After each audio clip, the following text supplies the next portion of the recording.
믿음의 형제 자매 여러분, 지난 한 주간 동안 하나님의 사랑 안에서 잘 승리하시는 또 한 주간이 되셨는지요? 오호라, 나는 공고한 사람이로다. 사망의 몸에서 누가 나를 건져내랴. 이 말씀은 영적으로는 분명히 구원을 받았지만 죄와 사망으로부터 계속해서 영향을 받을 수밖에 없는 연약한 인생임을 탄식하는 바울의 고백입니다.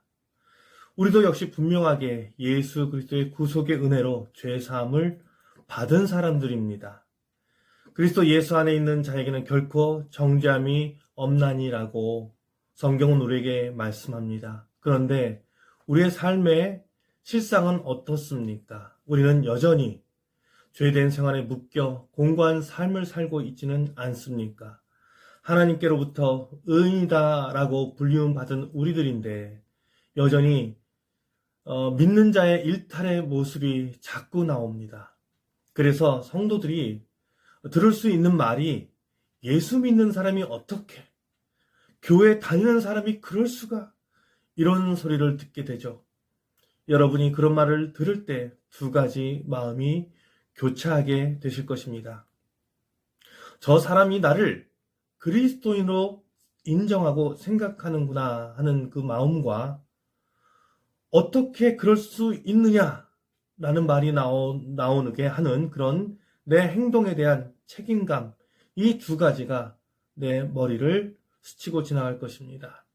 그런 우리를 죄 없다 하시는 분이 심판주이신 하나님이십니다. 실제 법정에서 재판관이 피고에게 하는 선포 중에 집행유예가 있습니다.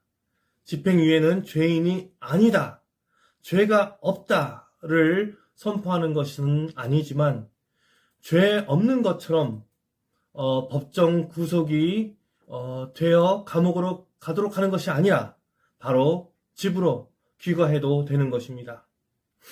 그러나 죄 지었음을 상기시키기 위해 재판장이 선고할 때 징역 1년, 집행유예 2년 하는 식으로 선고를 합니다.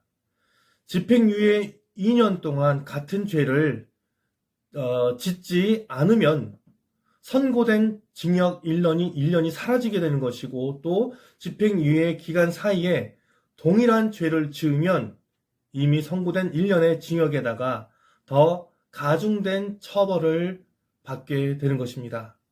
우리는 사실 죄인입니다. 그러나 재판장 되신 심판의 주께서 우리가 예수 그리스도를 믿는 것을 보시고 우리에게 집행유예로 선고해 주신 것입니다. 다시 한번 기회를 주신 것입니다. 과연 우리는 죄의 습성을 버리고 우리에게 주신 기회를 다시 살릴 수 있을까요? 죄 유혹의 공격은 무섭습니다. 그러나 죄를 지은 후에 집행유예의 기회를 놓치고 생명책에서 우리의 이름이 지워지는 것은 더 무섭습니다. 우리가 예수 그리스도를 구주로 영접한 순간 우리는 전신을 깨끗이 씻었습니다. 그러나 매일매일 밟고 들어오는 그 죄의 분진들을 발에서 닦아내야 합니다. 이것이 베드로에게 예수님께서 가르치신 말씀입니다. 오늘 또 세상을 살다 보면 알게 모르게 내게 와 붙는 죄의 분진들을 발을 닦는 그날의 회개의 기도로 하나님 앞에서 정결케 나아가는 저와 우리 모두가 되기를 축복합니다.